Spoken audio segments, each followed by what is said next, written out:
Italian Wine Podcast. Chin Chin with Italian wine people.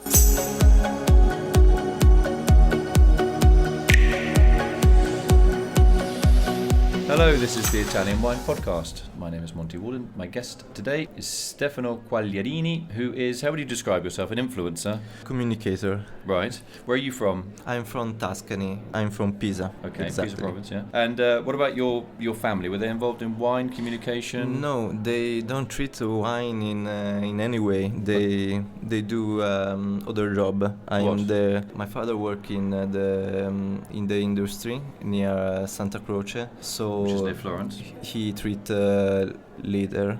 He's a leather. He works with leather. Yeah. It's a very that part of Florence is very well known for its leather products, be they shoes or wallets, bags, handbags, that kind of thing. Yeah. And my mother worked. So he must be quite. Is he like a millionaire then? Because it's a big business. No. He's a normal worker. Okay. He's employed. But my mother works with the horses. She have a property that have to born new horses. Are they horses for racing or just horses for? Yeah, for racing. Oh right, so that's pretty specialised. So breeding race horses. So is she a vet? They work with a veterinarian, but my mother works. She's the owner of the business. Of this, yeah. That's an interesting business. Horse breeding. Do you like horses? Yeah, but also scared because I see different scenes since I was a child. So you're used to it. Yeah. But it's not a case that your mum breeds the horses and then they get killed and then they're used for leather bags, is it, or not? No. No. Okay. All right, that's good. No. Just in case any animal lovers out there were a little bit worried about that. So you, as an influencer, what does that mean, being an influencer, and who are you influencing, and how and why in relation to wine? I started to study enology at Pisa University. So my goal is to communicate what is behind the wine, what are the people works behind a label. So I started presenting my wine journey. So I start to visit wineries.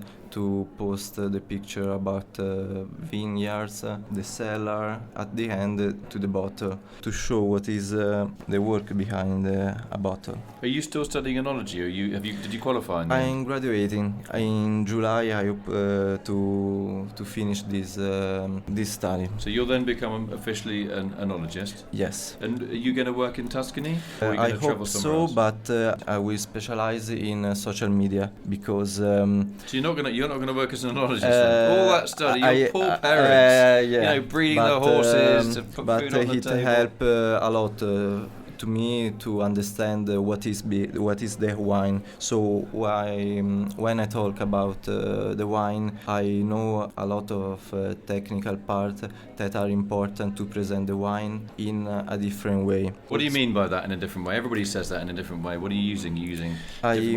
Language, the way you photographs? Basically, photograph. I give more importance also to description. Instead, in Instagram is important, obviously, the picture, the description for me is important to present the wine maybe to less people that see the post, but there are few people that are more interested to the bottle that we spend more time to read the description. But are you taking photos of, you're an enologist and you're saying that you're taking photos in a different way. What you're not doing is just taking a picture of a bottle with a label. Are you taking pictures of fermentations, of yeast, of bacteria? I post a lot of pictures also in the vineyards, in the harvest. For example, in this year I make the harvest in a winery. Which one? Near Florence, Montespertoli. Right. And I post every day, maybe not every day, but a lot of pictures about the harvest, and the people were interested about this because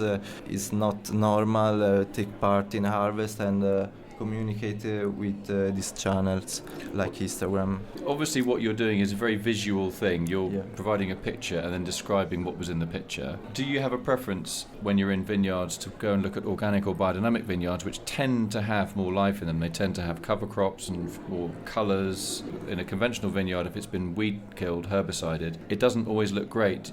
Are you aware of that? Do you think about that, or do you not care? Do you just go to a conventional vineyard, there's no grass at all, and you take a photo and say this this is a great vineyard, or do you actually point out that this is slightly unusual, that there's actually no biodiversity in there at all? For me, it's important to post a picture with a lot of colors and graphically correct, so people that see this picture will be surprised. But also for my technical study, I understand what is biodynamic biology, and for my opinion, it's important also the conventional wineries, because for me a wine has to be a good wine, but also, for example, in herbicide is a good way to search to reduce herbicide, but also you don't have to forget that the product is also important. So is combined to these elements to make a perfect mix. So just go back into the winery. When you go to a winery and you have your camera with you, whether it's your phone or just a normal camera, do you use a phone or do you use a normal camera? I use a phone because I'm a student, so I can permit a camera. Right, okay, you can't pay for a camera. So, I mean, are these wineries happy that you're taking photos? Or do they say, hang on, we don't really want you to take this photo, please? What's happened in few cases, I can post a photo because there is a specific process that I can show to the people. You can't show?